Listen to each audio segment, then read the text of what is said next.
नमस्कार बच्चों, डॉक्टर माधुरी की हिंदी क्लास में आप सभी का स्वागत है।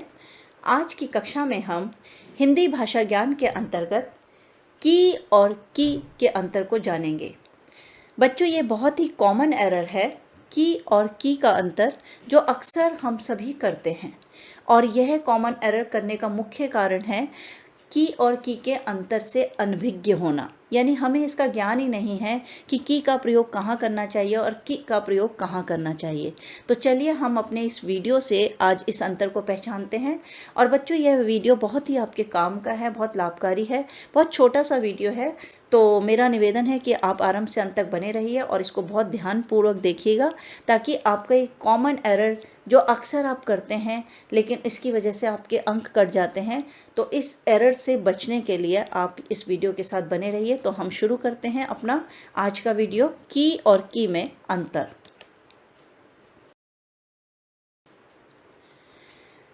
बच्चों, की का प्रयोग करने से पहले या की का प्रयोग कहाँ किया जाता है, इसको जानने से पहले मैं आप लोगों को ये बता दूं कि हिंदी भाषा एक ऐसी भाषा है जो जैसी बोली जाती है वैसी ही लिखी जाती है।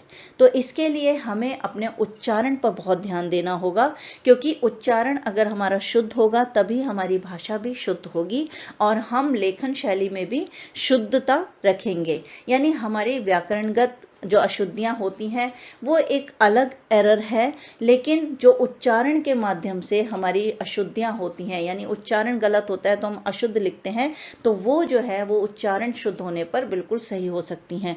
तो यहाँ पर हम की और की का जो अंतर जान रहे हैं, उसके लिए मैंने उच्चारण की बात इसलिए कही है क्योंकि जो अंग्रेजी भाषा है उसमें उच्चारण महत्व नहीं करता, क्योंकि उसमें कई ऐसे शब्द होते हैं जो साइलेंट होते हैं, कई ऐसे अल्फ़ाबेट्स होते हैं जो वर्ड के बीच में साइलेंट होते हैं, जिनकी कोई ध्वनि नहीं होती है। लेकिन हिंदी भाषा में ऐसा नहीं है। हिंदी भाषा में आप जैसा बोलोगे वैसा ही लिखोगे। तो कुछ लोग जैसे कहते हैं मेरा आत्मविश्वास गिर गया, तो वो आत्म बोलते हैं तो आत्म ही लिखते हैं, और तिलक नगर की जगह तिलक नगर बोलते हैं तो वो तिलक ही लिखते हैं फिर। तो वही है कि जैसा हमारा उच्चारण होता है वैसा ही हम लिखते हैं। तो इसीलिए पहले आप अपने उच्चारण को शुद्ध कीजिए और फिर उसके बाद आपकी भाषा अपने आप शुद्ध हो जाएगी। तो चलिए हम की और की के अंतर को जानते हैं, लेकिन सबसे पहले हम की का प्रयोग जान लेते हैं कि की का प्रयोग कहाँ किया जाता है। और बच्चों, साथ ही ये भी ध्यान रखिए कि छोटी ई बड़ी ई, छोटा ऊ बड़ा ऊ, इस तरह से आप भाषा को ना समझिए, क्योंकि ये छोटी ई बड़ी ई नहीं होती है, ये ई और ई होती है, ये उ और ऊ होता है। तो ये उच्चारण के आधार पर आप अंतर को पहचानिए। तो की का प्रयोग बच्चों दो वस्तुओं को एक दूसरे से जोड़ने के लिए किया जाता है। यानी जब हम दो वस्तुओं को या आपस में दो का संबंध, संज्ञा या सर्वनाम का किसी से हम संबंध बताते हैं, तो वहाँ पर इस की का प्रयोग किया जाता है। और यह एक परसर्ग है। परसर्ग मतलब यह एक चिन्ह है, यह एक परसर्ग है जिसका प्रयोग स्त्रीलिंग शब्दों के लिए भी किया जाता है। तो बच्चों, ये जो परिभाषा हमने बताई है कि की का प्रयोग दो वस्तुओं को एक दूसरे से जोड़ने के लिए किया जाता है, या संज्ञा या सर्वनाम का अगर हम किसी के साथ संबंध बताने जा रहे हैं तो उसके लिए भी इसका प्रयोग किया जाता है। और यह एक परसर्ग है जिसका प्रयोग स्त्रीलिंग शब्दों के लिए किया जाता है। तो इसको हम उदाहरण के माध्यम से जान लेते हैं, क्योंकि बच्चों किसी भी बात को अगर हम कहते हैं तो उस बात का वजन तब होता है जब उसमें हम प्रूफ या प्रमाण डाल देते हैं। जब हम प्रमाण बता देते हैं, प्रूफ के तौर पर अपनी बात सिद्ध करते हैं, तब वह बात पूरी तरह से प्रमाणित होती है। तो यहाँ पर जो मैंने कहा है उसको सिद्ध करने के लिए अब मैं उदाहरण आपको बता रही हूँ, और उदाहरणों से आपको ये बिल्कुल समझ में आ जाएगा कि की का प्रयोग कहाँ होना चाहिए। और जब आप ये समझ जाएंगे तो फिर आपकी गलती नहीं होगी। तो पहला उदाहरण है, रामचरितमानस तुलसीदास जी की रचना है। अब देखो बच्चों, ये की जो है ये हमने यहाँ पर परसर्ग, यानी यहाँ पर हमने की का प्रयोग किया है। और दूसरा हमने बोला कि स्त्रीलिंग शब्दों के लिए इसका प्रयोग किया जाता है। अब रचना जो है एक स्त्रीलिंग शब्द है। रचना, कृति, हम कहेंगे तुलसीदास जी की कृति है तो वह भी स्त्रीलिंग शब्द है। रचना है तो यह भी स्त्रीलिंग शब्द है। तो ये जो है स्त्रीलिंग शब्द है। दूसरा, यह एक अर्थ जो है हमारा एक दूसरे के साथ जोड़ने, तुलसीदास जी की रचना, यह बताने के लिए कि यह रचना किसकी है, तुलसीदास जी की। तो इनका संबंध आपस में बताने के लिए जो है इसका प्रयोग किया गया है, की का यहाँ पर प्रयोग किया गया है। ठीक है बच्चों, तो इस चीज़ को आपने ध्यान में रखना है कि जो की होता है उसका प्रयोग संज्ञा या सर्वनाम का जब हम किसी के साथ संबंध बताते हैं या दो वस्तुओं को एक दूसरे से जोड़ते हैं या स्त्रीलिंग शब्द के लिए हम इसका प्रयोग करते हैं। तो रामचरितमानस तुलसीदास जी की रचना है, ये हो गया। दूसरा है विद्यालय की घंटी बज गई। अब आप देखिए जो घंटी है ये क्या है, ये आपका स्त्रीलिंग है। घंटी क्या है, घंटी है स्त्रीलिंग, ठीक है। तो ये घंटी स्त्रीलिंग है तो इसलिए यहाँ पर की है। दूसरा विद्यालय और घंटी के बीच में संबंध बताया गया है तो उसके लिए हमने इस की का प्रयोग किया है। समझ गए बच्चों। अब हमारा तीसरा जो उदाहरण है वो है यह मेरी माता जी की साड़ी है। अब आप देखिए माता जी की साड़ी है, साड़ी किसकी है, माता जी की, तो उनका आपस में संबंध बताने के लिए हमने की का प्रयोग किया है। और दूसरा ये साड़ी, क्योंकि यह स्त्रीलिंग शब्द है तो इसीलिए भी यहाँ पर की का प्रयोग है, ठीक है। साड़ी मतलब जहाँ ई मात्रा लग जाती है वो अधिकांश स्थानों पर जहाँ ई की मात्रा होती है वहाँ स्त्रीलिंग होते हैं। लेकिन बच्चों कुछ ऐसे शब्द होते हैं जो हमेशा के लिए स्त्रीलिंग होते हैं, कुछ ऐसे शब्द होते हैं जो हमेशा के लिए पुल्लिंग होते हैं, यानी उनका लिंग परिवर्तन नहीं होता है, ठीक है बच्चों। तो जैसे रचना शब्द है, अब ये रचना, आप कहोगे यहाँ पर तो ई की मात्रा नहीं है तो ये स्त्रीलिंग कैसे हुई, तो ये रचना ऐसा शब्द है जो अपने आप में स्त्रीलिंग शब्द है, इसका कोई पुल्लिंग नहीं होगा, यह स्त्रीलिंग शब्द है तो इसीलिए इसके साथ की लगा है, ठीक है बच्चों। फिर है पिताजी की घड़ी गिरकर टूट गई। अब घड़ी और पिताजी का संबंध बताया है, उनको आपस में जोड़ा जा रहा है तो इसलिए यहाँ की का प्रयोग किया गया है, ठीक है। और दूसरा क्या है, क्योंकि घड़ी स्त्रीलिंग है तो इसलिए की है। अब पिताजी का घड़ी गिरकर टूट गई ये तो नहीं कहेंगे, तो वही है कि जो यहाँ पर संबंध हम दिखा रहे हैं उस संबंध में हम ये जानेंगे कि जो संबंध हम दिखा रहे हैं उसमें स्त्रीलिंग शब्द आ रहा है कि नहीं। स्त्रीलिंग शब्द है तो वो जो है उसके साथ की का प्रयोग किया जाएगा, ठीक है बच्चों। अब हमारा नेक्स्ट जो एग्जाम्पल है वो है बड़े भाई साहब की आंखों में आंसू आ गए। अब आंख शब्द भी जो है वो अपने आप में स्त्रीलिंग शब्द होता है, आंख का कोई पुल्लिंग नहीं होता है, तो आंख स्त्रीलिंग शब्द है। तो बड़े भाई साहब की आंखों में आंसू आ गए। अब आंखें किसकी हैं, बड़े भाई साहब की, तो उनको बड़े भाई साहब और आंखों का संबंध बताने के लिए की का हमने प्रयोग किया है। और साथ ही इसमें आंखें जो है, आंख वह स्त्रीलिंग शब्द है इसलिए यहाँ की का प्रयोग हुआ है।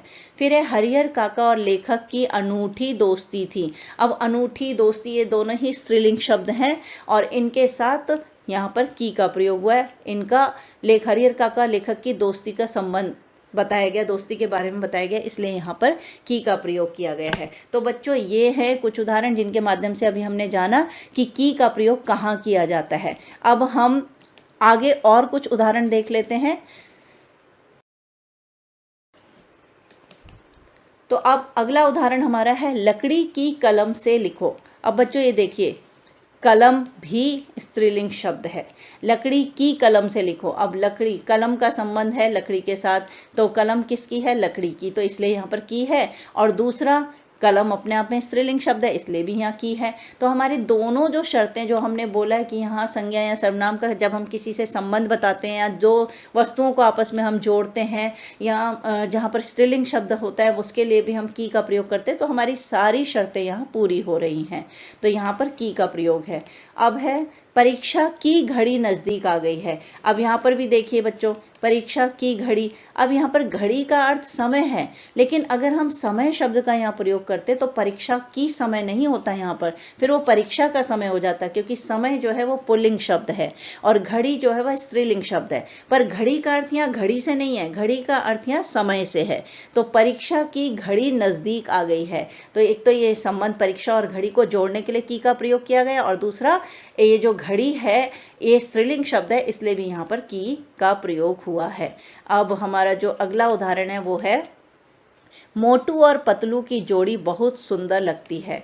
मोटू और पतलू की जोड़ी बहुत सुंदर लगती है। अब आप बच्चों ये देखो ये क्या है, ये मोटू पतलू की जोड़ी है, देख रहे हैं आप, तो ये बहुत सुंदर लगती है। तो मोटू पतलू की जोड़ी, इनको जोड़ने के लिए की का प्रयोग किया, और जोड़ी भी स्त्रीलिंग शब्द है इसलिए भी यहाँ की का प्रयोग हुआ है। तो आपको कभी भी वाक्य बनाते समय कंफ्यूज नहीं होना है की और की में, ठीक है, की और की में ज़रा भी कंफ्यूज नहीं होना है। अभी आपने की का प्रयोग जाना है, अब हम आगे जो है थोड़ी देर में की के प्रयोग को भी जान लेंगे। तो अभी हम अपने अगले उदाहरण की तरफ चलते हैं। हमारा अगला उदाहरण है गुलाबी रंग की ड्रेस किसकी है। अब बच्चों यहाँ पर भी देखिए, ड्रेस के और रंग का जो आपस में संबंध बता रहे हैं उसके लिए हमें की का प्रयोग किया है, क्योंकि उनको जोड़ना है हमें।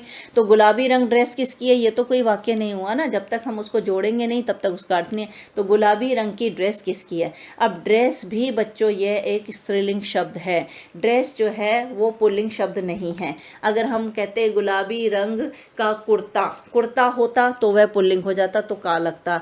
गुलाबी रंग की कमीज, तो कमीज भी स्त्रीलिंग शब्द है, इसलिए की होता।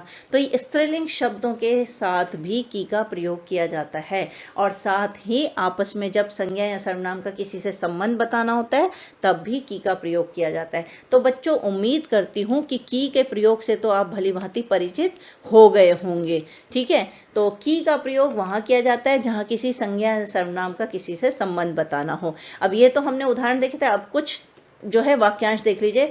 जैसे सब्जी की दुकान, अब सब्जी की दुकान यहाँ पर की का हमने प्रयोग किया है। ठीक है, सब्जी और दुकान का संबंध आपस में बताने के लिए और जोड़ने के लिए हमने यहाँ पर की का प्रयोग किया। और बाकी आप स्त्रीलिंग भी देख सकते हो कि दुकान शब्द भी जो है वो दुकान खुली है बोलते हैं हम, दुकान खुला है नहीं बोलते हैं, तो वो स्त्रीलिंग शब्द है। ठीक है, फिर है कहानी की किताब। अब यहाँ पर किताब भी आप देख लीजिए स्त्रीलिंग शब्द है, और आपस में कहानी की किताब, इनका संबंध बताया जा रहा है, जोड़ा जा रहा है इनको, इसलिए भी की का प्रयोग है। गर्व की बात, अब बात भी स्त्रीलिंग शब्द होता है, इसलिए यहाँ पर की का प्रयोग किया गया है। परीक्षा की तिथि, संबंध दिखाया जा रहा है, तिथि भी स्त्रीलिंग शब्द होता है, तो इसलिए यहाँ पर भी की का प्रयोग है। शाम की चाय, चाय भी स्त्रीलिंग शब्द होता है और आपस में संबंध भी दिखाया जा रहा है, इसलिए यहाँ की का प्रयोग है। रोहन सोहन की दोस्ती, दोस्ती भी स्त्रीलिंग शब्द है और आपस में संबंध भी दिखाया जा रहा है, इसलिए यहाँ पर की का प्रयोग हुआ है। तो बच्चों यहाँ पर की के उदाहरणों के माध्यम से आप की के प्रयोग को भलीभांति समझ गए होंगे। अब हम चलते हैं अपने अगले अंतर को जानने के लिए और उसकी पहचान करने के लिए कि की का प्रयोग कहाँ किया जाता है। तो बच्चों की का प्रयोग दो वाक्यों को जोड़ने के लिए किया जाता है। अब जैसे हमने की के प्रयोग में जाना कि वहाँ दो वाक्य नहीं, दो शब्दों को आपस में जोड़ा जाता है। संज्ञा या सर्वनाम का जब हम किसी के साथ संबंध बताते हैं उसके लिए की का प्रयोग किया जाता है, या फिर स्त्रीलिंग शब्द अगर कोई हो तो उसके लिए की का प्रयोग किया जाता है। लेकिन की का प्रयोग कहाँ किया जाता है, जहाँ दो वाक्यों को जोड़ने के लिए, जहाँ दो वाक्यों को जोड़ा जाता है वहाँ की का प्रयोग किया जाता है।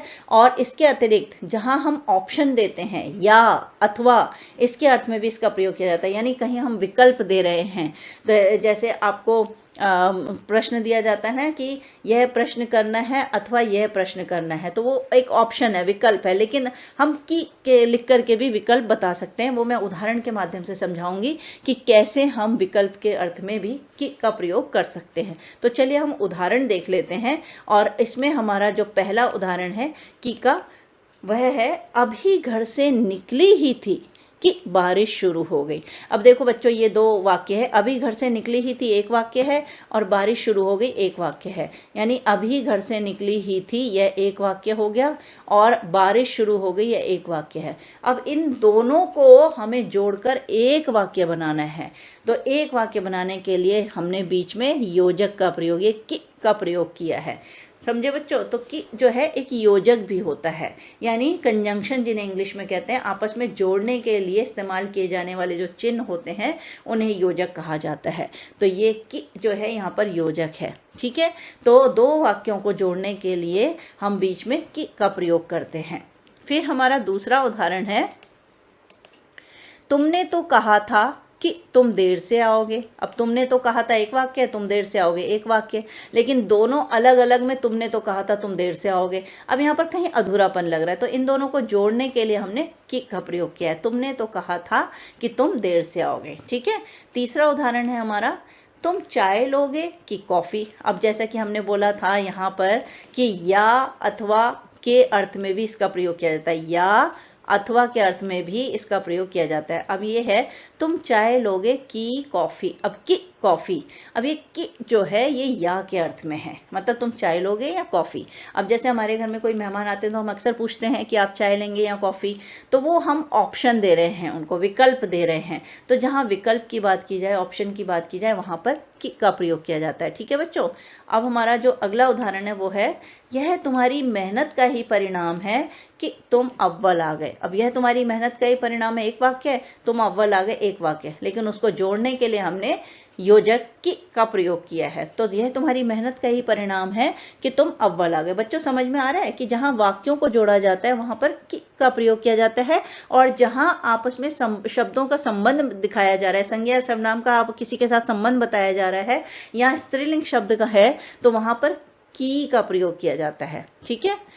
फिर हमारा नेक्स्ट एग्जाम्पल है, पिताजी ने कहा था कि आज शाम को हम सब घूमने जाएंगे। अब पिताजी ने कहा था एक वाक्य है, आज शाम को हम सब घूमने जाएंगे एक वाक्य है, लेकिन इन दोनों को जोड़ना है हमें, तो इन दोनों को जोड़ने के लिए हमने कि योजक का प्रयोग किया है। और बच्चों ध्यान रखना कि ये जो की का प्रयोग होता है वो दो वाक्यों के बीच में होता है, कहीं भी अंत में या लास्ट में नहीं होगा। इसका प्रयोग हमेशा दो वाक्यों के बीच में होगा, क्योंकि हम दो वाक्यों को जोड़ने का काम करने के लिए की का प्रयोग करते हैं।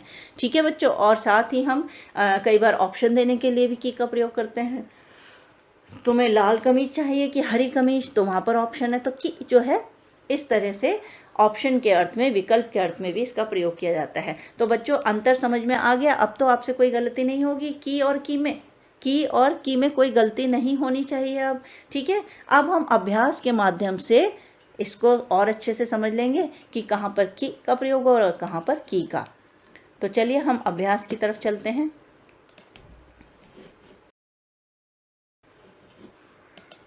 अभ्यास कार्य बच्चों, की और की के उचित प्रयोग से रिक्त स्थान भरिए। ये करना आपने है, मैं सिर्फ यहाँ पर वाक्य बोलूँगी और आप खुद इसको कीजिएगा ताकि आपको की और की के अंतर को अच्छे से समझ में आ जाए। तो पहला हमारा वाक्य है, जिम कॉर्बेट घूम रहे थे डैश, अचानक हमें शेर दिख गया। अब यहाँ पर आपने भरना है कि क्या आएगा यहाँ पर। जिम कॉर्बेट घूम रहे थे एक वाक्य, अचानक हमें शेर दिख गया एक वाक्य। अब दोनों वाक्यों को जोड़ने के लिए किसका प्रयोग किया जाएगा, की का या की का, ये आप लोग बताएंगे। दूसरा हमारा है, आज मैं इतना चला डैश, मेरे पैर दर्द करने लगे। अब आज मैं इतना चला एक वाक्य है, मेरे पैर दर्द करने लगे एक वाक्य है। तो इसमें कौन से उसका प्रयोग किया जाएगा, की का प्रयोग किया जाएगा या की का प्रयोग, यह आप बताएंगे। तीसरा है, टॉम एंड जेरी डैश अनोखी जोड़ी है। तो टॉम एंड जेरी यहाँ क्या आएगा यह आप बताओगे। फिर है, मेरे दादाजी डैश कमर में इतना दर्द हुआ डैश उन्हें अस्पताल ले जाना पड़ा। अब ये जो दो डैश हैं, दो रिक्त स्थान है, इसको आप यहाँ पर आप कंफ्यूज मत होइएगा। आपको जैसे बताया कि जहाँ दो शब्दों का, संज्ञा या सर्वनाम का किसी से संबंध बताया जाए वहाँ पर की का प्रयोग होता है, और साथ ही स्त्रीलिंग शब्दों तो वहाँ पर की का प्रयोग होता है। और जहाँ पर हम दो वाक्यों को जोड़ने का कार्य करते हैं वहाँ पर की का प्रयोग होता है। तो इसमें आप बताइएगा कि कहाँ पर की आएगा और कहाँ पर की आएगा। नेक्स्ट एग्जाम्पल है हमारा, बिल्ली डैश आवाज़ से डरकर चूहा भाग गया। बहुत आसान है, अब आप लोग इसमें लिखिएगा। फिर है, कोई ऐसा काम मत करो डैश बाद में पछताना पड़े। बहुत आसान है, बस ध्यान से आपने करना है। फिर है, विद्यालय डैश घंटी बजी नहीं डैश भागदौड़ शुरू। अब इसमें भी की और की है, अब आपको देखना है कहाँ की आएगा कहाँ की आएगा। नेक्स्ट है, खेल के पीरियड में बच्चों के चेहरे डैश खुशी देखते ही बनती है। उम्मीद करती हूँ कि आप लोगों को ये वाक्य समझ में आ रहे होंगे और आप अच्छे से इसको स्वयं कर भी पाएंगे। नेक्स्ट है, देश डैश आज़ादी में स्वतंत्रता सेनानियों का महत्वपूर्ण योगदान है। तो बच्चों इसको हल करते समय वाक्यों को बड़े ध्यान से पढ़िएगा, अर्थ को समझिएगा, तभी आप सही उत्तर लिख पाएंगे। नेक्स्ट है, आज इतनी अधिक गर्मी थी डैश पसीने छूट गए। तो बच्चों ये मैंने कुछ 10 वाक्य आपको स्वयं करने के लिए दिए हैं। तो ये अभ्यास मैं अपने वीडियो में ज़रूर डालती हूँ, क्योंकि अभ्यास से क्या है कि जब आप प्रश्न बनाने शुरू करेंगे तो उसके उत्तर आप स्वयं खोज लेंगे, और अभ्यास जब आप स्वयं उसको करना शुरू करेंगे तभी आपको वो कॉन्सेप्ट पूरी तरह क्लियर होगा। तो अगर मैं अभ्यास नहीं दूंगी, केवल मैं उन्हीं उदाहरणों के माध्यम से आपको समझाऊंगी, तो आप रट लोगे, आप अपने आप नहीं कर पाओगे। तो इसलिए रट्टाफिकेशन से बचाने के लिए, क्योंकि शिक्षा हमारी रटंत विद्या पर आधारित नहीं होनी चाहिए, हमारी अंडरस्टैंडिंग पर होनी चाहिए, उसको समझ पर आधारित होनी चाहिए। तो इसलिए समझ पर आधारित करने को ध्यान में रखते हुए ही मैं अपने हर वीडियो में आपको एक अभ्यास दे रही हूँ, ताकि आप स्वयं कॉन्सेप्ट को समझकर हल कर सके। ठीक है बच्चों, तो ये था हमारा आज का वीडियो, बहुत छोटा सा वीडियो था। उम्मीद करती हूँ आपको बहुत अच्छे से की और की के अंतर को समझ लिया होगा आपने, और अब भविष्य में आप इस तरह की गलतियाँ नहीं करोगे। और अब मैं जल्दी ही अपने एक नए कॉमन एरर के साथ वीडियो लेकर आऊँगी। तो अगर आपको मेरा ये वीडियो पसंद आया है, अच्छा लगा है, तो बच्चों बस जल्दी से मेरे वीडियो को लाइक, शेयर और कमेंट कर दीजिए। और जितने मित्रों ने अभी तक मेरे इस Hindi lectures by doctor Madhuri channel को सब्सक्राइब नहीं किया है, तो जल्दी से पहले वो उसको सब्सक्राइब कर दें, बेल आइकन भी दबा दें, ताकि जब भी मेरा कोई नया वीडियो आए तो सबसे पहले आपको उसकी नोटिफिकेशन प्राप्त हो सके। तो बच्चों बस आप लोग सुखी रहिए, प्रसन्न रहिए, औरों को भी प्रसन्न रखिए, और आगे इसी तरह अपनी तैयारी करते रहिए, आगे बढ़ते रहिए, क्योंकि मन के हारे हार है, मन के जीते जीत